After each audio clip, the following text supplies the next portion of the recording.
Donc, dans cette section-là, on voit les situations de proportionnalité.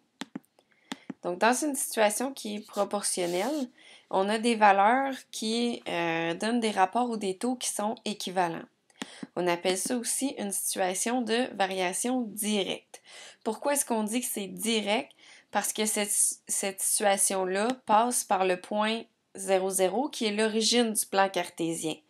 Donc, quand on a une situation qui est proportionnelle, bien, notre droite va commencer à 0, 0.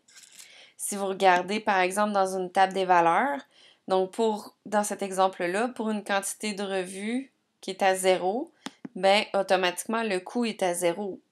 Parce que si tu n'en achètes pas, c'est sûr que ça ne te coûtera pas rien. Donc, automatiquement, quand vous passez par le point 0, 0, c'est une situation qui est proportionnelle. Puis en même temps, quand vous avez une situation qui est proportionnelle, vous pouvez déterminer ce qu'on appelle le coefficient de proportionnalité. Donc, si vous prenez le nombre de revues pour trouver le coût ici pour la première, pour une revue, on a fait x3, ça nous a donné le coût. Même chose, si on a 2 revues, x3, ça nous donne 6, 3 x 3, 9, 4 revues x 3, 12 et 5 revues x 3, ça donne 15. Donc, notre coefficient de proportionnalité, c'est le nombre qu'on multiplie par la variable x, si vous voulez.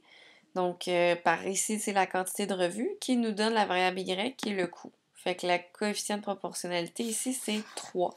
Parce qu'on fait toujours x3 partout.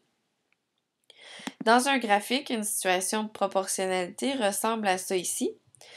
Donc, notre situation proportionnelle, passe, comme je le disais tout à l'heure, par l'origine du plan cartésien. Donc, vous pouvez le voir dans votre graphique. Puis, en même temps, ben, c'est une droite. Donc, vu qu'on a des taux et des rapports qui sont toujours équivalents, ça veut dire qu'on augmente toujours de la même façon.